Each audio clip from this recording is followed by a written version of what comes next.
Twongeye kubasuhuza ngira ngo mujya bibona yuko abantu benshi iyo bamaze kubyara cyangwa se batwise bwa mbere imibiri yabo igira uko ihinduka, abenshi bakagira ikibazo cy'umubyibuho twavuga yuko ukabije kubera yuko abenshi ntibaba bishimiye ingano y'imibiri yabo cyane cyane nyuma yo kubyara. Hari abahita babyitirira rero kubera yuko umubyeyi wabyaye aba akeneye konsa kandi umwana kugira ngo abone amashereka biramusaba kugira ibyarya, kugira ibyanywa. Ibyo nibyo, ariko hari icyo ubushakashatsi ndetse n'abahanga mu bya siyanse cyane cyane ibi byerekeye n'ubuvuzi bw'abadamu cyangwa se obstetrics and gynecology babivugaho, bityo bashobora kuba bakugira inama wowe utarabyara cyangwa se wowe wagize ibyago byo kuba waragize ibiro byinshi nyuma yo kubyara, bityo uramutse ukurikije inama ugirwa ushobora kuba mu by'ukuri icyo kibazo cyo kugira ibiro udashaka cyangwa se utifuza wabasha guhangana nacyo. Muri iki kiganiro rero, iki ni ikiganiro tugiye gukora ariko kizagira ibice birenga kimwe, ni ukuvuga ngo bishobora kuba ibice bibiri cyangwa ibice bitatu bitewe n'uko muzifuza yuko iyi ngingo tuyirambura. Turaza kugaruka cyane cyane ku bigendanye no kwiyongera ibiro cyane cyane nyuma yo kubyara, hanyuma turaza kugaruka cyane cyane nanone ku by'ubushakashatsi buba bwaragiye bugaragaza, tugenda tunabibereka kuri ekara zanyu kugira ngo namwe mubashe kwisomera cyane cyane twifashishije igitabo cyitwa Gabe Normal and Abnormal Obstetric Complications cyangwa se Obstetric Pregnancies. Muri hangana rero wenda kubwo ibibazo wenda by'amajwi bishobora kutaza kuba bimeze neza, ariko ndizera yuko iki kiganiro abenshi nkuko bagiye babitwandikira muri comment bifuza ko twakigarukaho, bityo tukabasha kugira umucyo dutanga kuri iki kintu, abantu tukabagira inama. Ndetse burya hari n'igihe biba ngombwa yuko wajya kureba umuntu ushinzwe cyangwa se ufite ubumenyi ku bintu bigendanye n'imirire cyangwa se mwe twita dietitian cyangwa se nutritioniste, kugira ngo batugire inama y'ibyo twahitamo byo kurya kugira ngo biturinde kuba twakwiyongera ibiro mu buryo bukabije cyangwa se ibiro tutifuza. Murakoze cyane rero, reka dutangire, ariko mbere yuko dutangira munyemerere tubanze tubasabe nibura iminota mike cyangwa se amasegonda make kugira ngo mukore subscribe.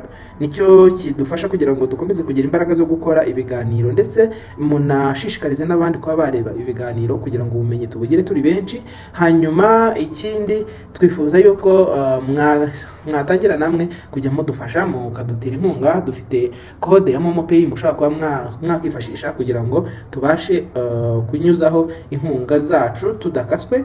Iyo code iragaragara kuri ekara zanyu. Hanyuma sinabura kandi no gushimira abakomeje nyine kudufasha, ubutumwa butugeraho. Mu minsi mike rwose tuzabaha report cyangwa se raporo y'ukuntu abantu bagiye badufasha ndetse n'icyo duteganya gukoresha ubufasha mwaduhaye. Munyemereye rero dushobora noneho gutangira tukarebera hamwe iki kibazo kigendanye no kwiyongera ibiro gukabije uko ubushakashatsi bwagiye bubigaragaza.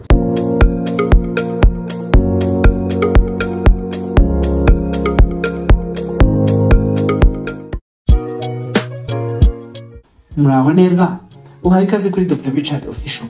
Urubuga rwacu kandi rwanyu ruhananira gusangiza amakuru afatika acukumbuye kandi meza ku buzima bw'abagore. Dutanga inyigisho zizewe zigamije gukura mu rujijo kuri byinshi byerekeye ubuzima bw'abagore.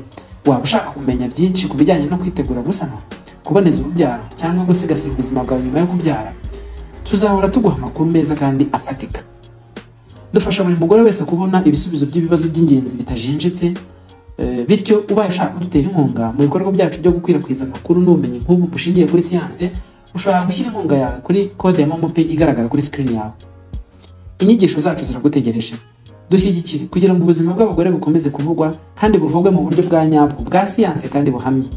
Wikihanganira gusigara inyuma, inkunga yawe ni ingenzi. Murakoze cyane.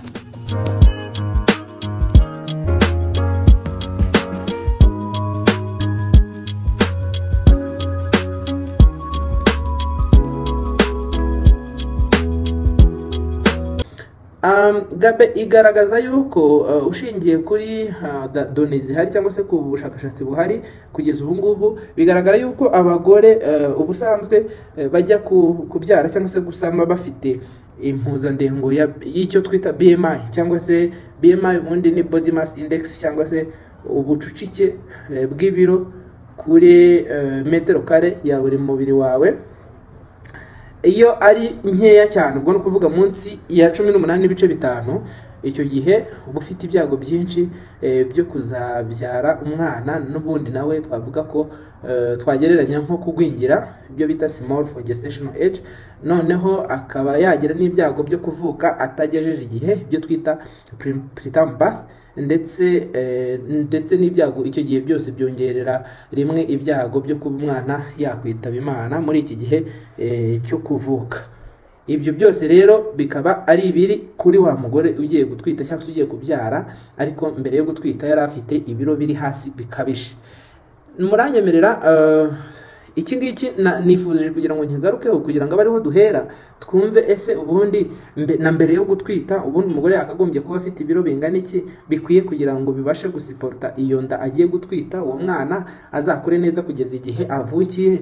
Ese noneho ni ibihe biro aba afite kugira ngo twizere neza yuko nta kindi kibazo bishobora guteza, kuko n'ibiro byinshi nabyo, ubwo twari tuvuze ku biro bike, ariko n'ibiro byinshi nabyo bifite ibibazo byabyo, kuko bishobora kongera ibyago byo kugira isukari iri hejuru mu gihe cyo gutwita uwo mwana, ndetse n'umuvuduko uri hejuru. Byose bishobora kugira ingaruka ku buzima n'imibereho y'uwo mwana igihe akiri mu nda, yewe igihe cyo kuvuka ndetse n'igihe cya nyuma yo kuvuka, byose bikaba byamugiraho ingaruka. Ni ibiro bingahe bikwiriye umugore agomba kuba afite? Ese yakora iki kugira ngo ibyo biro abashe kubimentena, yaba igihe atwite cyangwa se igihe nyuma yo kubyara? Hanyuma abashakashatsi bagaragaza iki rero? Bagaragaza yuko hari ibiro mu by'ukuri umugore yakagombye kuba afite, ariko ibyo biro bishingira ku ki? Bishingira ku biro n'ubundi yari afite mbere yo gutwita.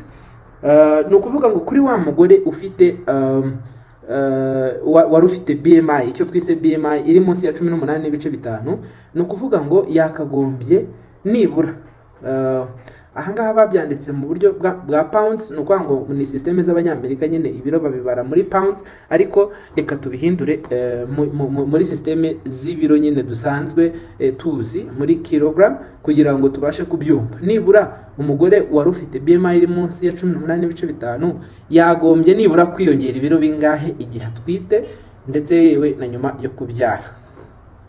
Nkuko twari tubivuze, urumva umuntu wari ufite nibura BMI iri munsi ya 18.5, ubwo wenda turaza kureba BMI bayikarikira gute, ariko biranoroshye kuko ushobora kujya kuri Google ugashyiramo ngo BMI calculator ikakwereka ibisabwa, ibiro byawe, uburebure ugashyiramo yo ikabigukorera. Ibyo ntabwo ari ibintu bigoye.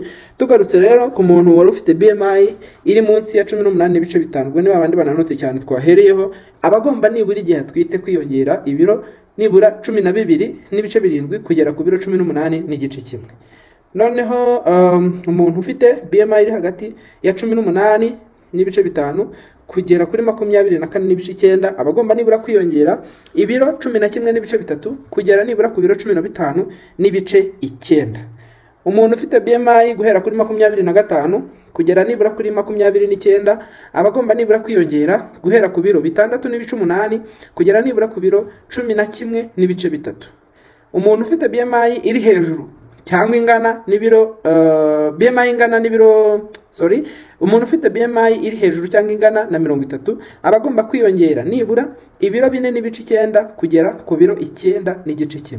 Ibi ni ibiro biba byarakorewe ubushakashatsi bikagaragara ko nta kintu mu by'ukuri gikomeye bishobora guhungabanya ku mwana cyangwa se ku mubyeyi, bityo bishobora kuba byatuma habaho cyangwa se environment nziza y'umwana gukuriramo nta kibazo agize, adahungabanye, atagwingiye, atagize umubyibuho ukabije, kuko birashoboka ko umwana ashobora kugwingirira mu nda, ashobora kugira umubyibuho ukabije mu nda, bityo bikaba byatuma agira ibibazo bitandukanye, ndetse na nyina bikaba byamugiraho ingaruka runaka, birimo no gutuma adashobora no kubyara neza, bityo bikaba byaba ngombwa yuko uwo mubyeyi abyara abazwe.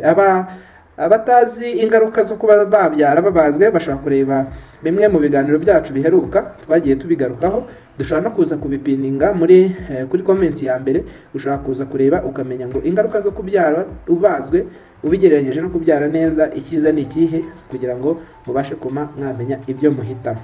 Tugarutse rero murabona yuko ikintu kigendanye n'umubyibuho ukabije cyangwa se umubyibuho biterwa hanini no kutamenya ngo ibiro wagombye kuba ugira igihe utwite bingana iki. Iri ni ibanga rero Dr Richard mbibiye kugira ngo nuramuka ubonye ibintu wiyongera ibiro ku buryo burenze ubu ngubu twavuze, ushobora kugana abantu bashinzwe imirire, nutritioniste cyangwa se dietitian, bakaba bakugira inama y'ibyo kurya warushaho kurya kugira ngo bigufashe kubungabunga ingano y'ibiro by'umubiri wawe igihe utwite, kuko akenshi nibyo bikomeza bikaba byatuma umuntu agira umubyibuho ukabije nyuma yo kubyara. Ngayo nguko mu kiganiro cy'ubutaha tuzabavira imuzingo iliste ndende y'ibintu ushaka kubona ugahita utangira kuba watekereza kujya gusura umuntu ushinzwe imirire kugira ngo akugire inama. Ni liste y'ibintu bigeze mu 10 cyangwa 15 gutyo, tuzabibavira imuzingo. Rero tuba tugamije yuko abanyarwanda ndetse n'abandi bose bumva ikinyarwanda babasha kumva izi ngingo zikabasha kubafasha kurengera amagara yabo. Gusa icyitonderwa, iki kiganiro kiba cyakozwe mu nyungu zo kugira ngo tubigishe, tubakangure, ariko ntago wagishingiraho ufata imyanzuro runaka ku buzima bwawe. Icyo usabwa ni ukugana muganga wemewe wa leta, akaba ari we muganira imbona nkubone, akakugira inama bitewe n'uko yagusuzumye ndetse akaguha n'inama nziza zemewe za gihanga ashingiye kuko yakubonye. Ibi tuba turi kuvuga biba ari ibya rusange, ariko we ashobora kuguha inama zawe nyine zikugenewe nkawe bitewe n'uko yagusuzumye. Murakoze rero, murakarama, mukomeze mukore subscribe kuri Dr Richard Official. Reka tubonane mu gice cya kabiri cy'iki kiganiro tuganira ku liste ndende y'ibintu ushobora kwibonaho, hanyuma bikagutera guhita ugana umuganga ushinzwe iby'imirire akagutabara. Murakoze, mugira amahoro.